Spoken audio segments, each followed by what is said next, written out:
നമസ്കാരം. മലയാള സിനിമയിലെ ഒട്ടുമിക്ക നടന്മാരും നന്ദിയും സ്നേഹവുമില്ലാത്തവരാണെന്ന് പഴയകാല പ്രൊഡക്ഷൻ കൺട്രോളർ നാരായണൻ നാഗലശ്ശേരി ഒരു യൂട്യൂബിന് അനുവദിച്ച പ്രത്യേക അഭിമുഖത്തിലാണ് നാരായണൻ നാഗലശ്ശേരി ഇക്കാര്യം വെളിപ്പെടുത്തിയത്.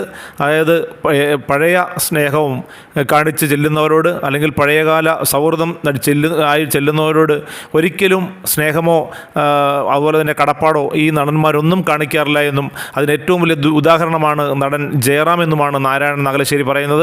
വർഷങ്ങളോളം തൻ്റെ സഹായത്തോടു കൂടിയാണ് ഒരു കരിയർ ബിൽഡപ്പ് ചെയ്യുന്നതിന് വേണ്ടി ഈ ജയറാമിനെ പോലുള്ള നടന്മാർ മുന്നോട്ട് വന്നത്. പക്ഷേ പിന്നീടൊരിക്കൽ ഒരു ഡേറ്റ് സംബന്ധമായ ഒരു വിഷയവുമായി ചെന്നപ്പോൾ വരുന്ന 9 വർഷത്തേക്ക് തനിക്ക് ഡേറ്റ് ഇല്ല എന്നായിരുന്നു നടൻ ജയറാം പറഞ്ഞത്.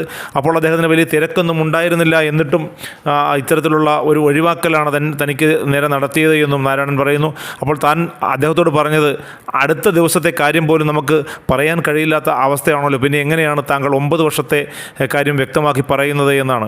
അതുപോലെ തന്നെ സുരേഷ് ഗോപി പലപ്പോഴും ലേറ്റായാണ് സെറ്റിൽ വരാറുള്ളത് എന്നും ഏറ്റവും നന്ദിയും സ്നേഹവും കടപ്പാടും ഒക്കെ കാണിക്കുന്ന നടൻ ആണ് ദിലീപ് എന്നുമാണ് അദ്ദേഹം പറയുന്നത്. ദിലീപ് ഒരിക്കലും ഒരു സ്ത്രീ വിഷയവുമായി ബന്ധപ്പെട്ട കേസ് നടത്തില്ല, അത്തരമൊരു സ്വഭാവം ദിലീപിനില്ല എന്നാണ് അദ്ദേഹം പറയുന്നത്. ആരോ ദിലീപിനെ വ്യക്തമായും ചതിച്ചതാണ് എന്നും നാരായണൻ നാഗലശ്ശേരി പറയുന്നു.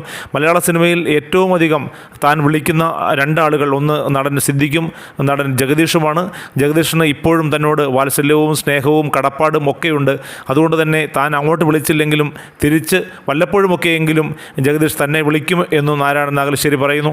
ഇപ്പോൾ അദ്ദേഹം വിശ്രമത്തിലാണ്. നാരായണൻ നാഗലശ്ശേരി എന്ന പ്രൊഡക്ഷൻ കൺട്രോളർ വിശ്രമത്തിലാണ് എന്നും അദ്ദേഹം പറയുന്നുണ്ട്. അതുകൊണ്ട് തന്നെ താൻ സിനിമയിൽ സജീവമല്ല, പക്ഷേ ഈ കാര്യങ്ങളൊക്കെ തനിക്ക് നേരിട്ടറിയാവുന്നതാണ് എന്നും അദ്ദേഹം വ്യക്തമാക്കുന്നു.